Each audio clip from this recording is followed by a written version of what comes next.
You can find more episodes of Your Thoughts Podcast at yourthoughts.com. We are on Spotify, Apple. Support our Patreon. You can support all sorts of different content through Aggregate Perspective. I do music, the podcast, all different kinds of art. So support the Patreon. That will directly support the podcast.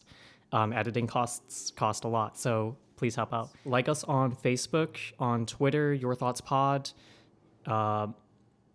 I have an Instagram. It's iPods Are Gross. I don't post as much there, but I do occasionally post podcast-related content there. Thank you for watching. Look at even the most base level of a community. You have a family, right? Mm-hmm. And take away the hierarchy of a mom and dad. Take that away, and the kids are grown up, and you're just talking about where everybody wants to go on a family trip.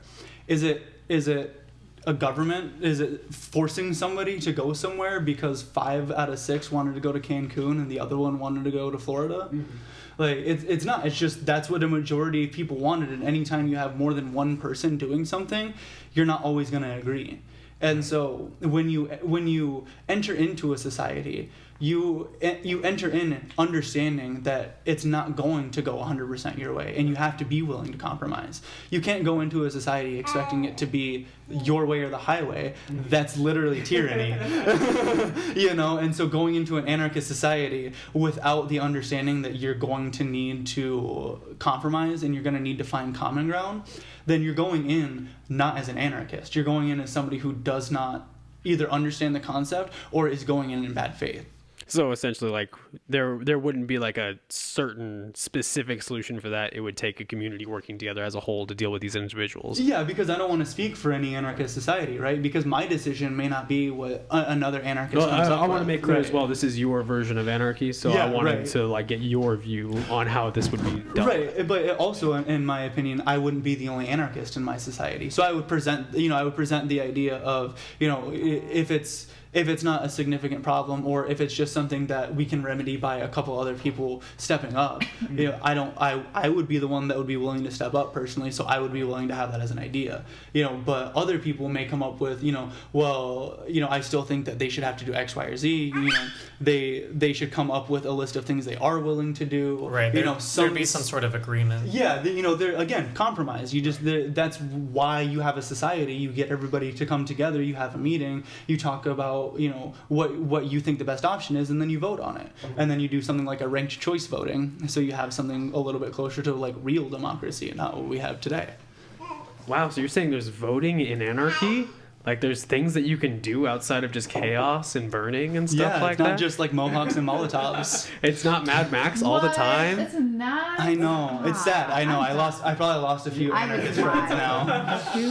I noticed that there's just a guy with like headphones on right now with a huge punk mohawk right now. He takes off his earmuffs dejectedly, like, I don't want to be an anarchist anymore. Throughout learning about anarchist philosophy in general, that is the core misconception that violence is a core tenet of anarchism, but that's just a means to an end, and most anarchists don't really want violence.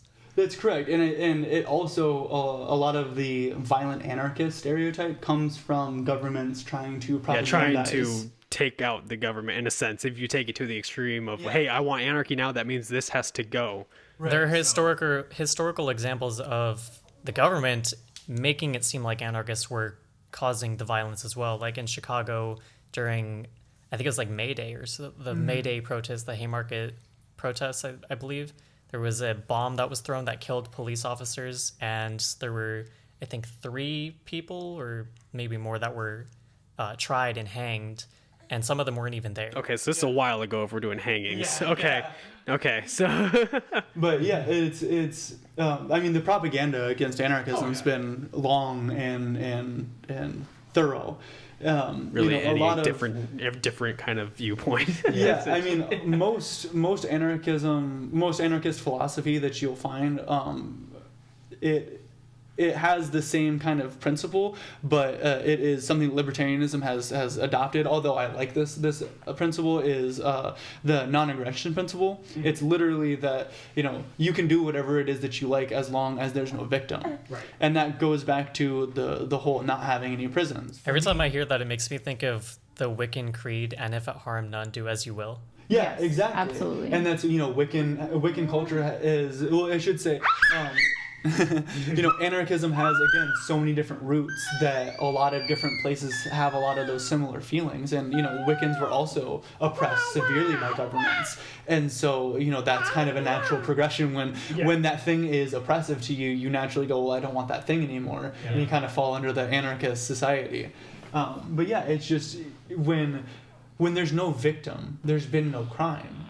Somebody that wants to do drugs and then just pass out, or if they do drugs and something happens to them, at the end of the day, that was their choice. They know the risks. They understand what can happen using those drugs, and okay, you use it. And then the next thing that people usually say is, well, what happens when they're high and they drive?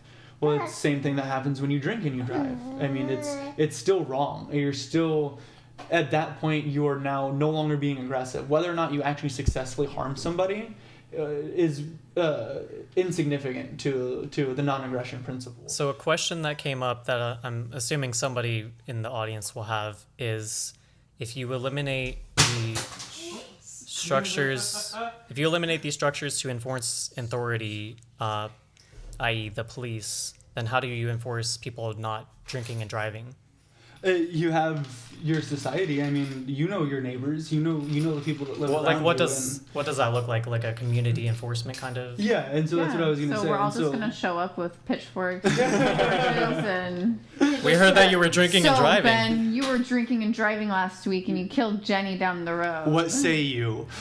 I mean, society still has to have carrots and sticks, no matter what kind of.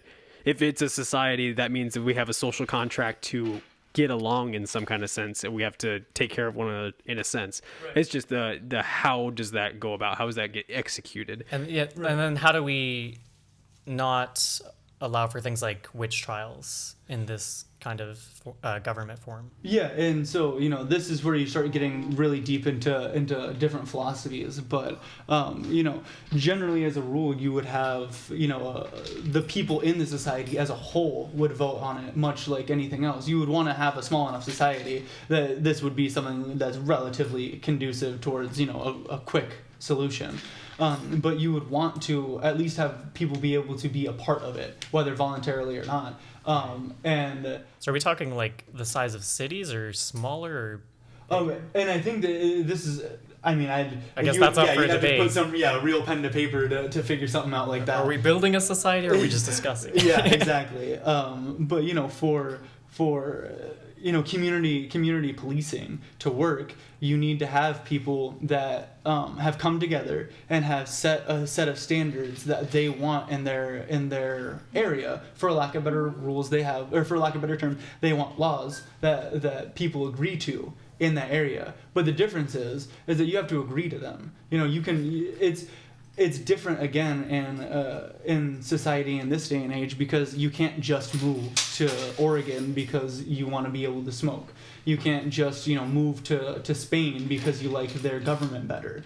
That costs a lot of money, and for a lot of people that's just financially unfeasible. There's no possible way that they could reasonably get out of the state that they're born in, and so you tend to come up to limitations like that you wouldn't necessarily have in societies that are formed under anarchist philosophy. Because if you don't like that society, you can just decide to leave and find another one that does more. Which is a pretty common conservative argument. Right, exactly. Yeah, if you don't like it, just leave. But the problem with that whole concept is that you the can't money just and the leave. cost. It may cost like a couple $1,000s to move. Yeah, and then you also have to get like a driver's license in a different state by a certain time period, and like now you have to change your address. Right, and that's what I was just gonna say. That's just the monetary. That's not even including all of the bureaucracy that occurs as well. And then you need a job because you have to sustain yourself. Yep, and that's when you have to spend a third of your life producing more than what you're getting paid for anyways. And then you get to go home to recover just to go do that again. It's a very unsatisfying life. And when It definitely is. yeah, and when that's all that you are told, and that you're told to just suck it up and enjoy it, it's hard to not look for other options as well. Yes.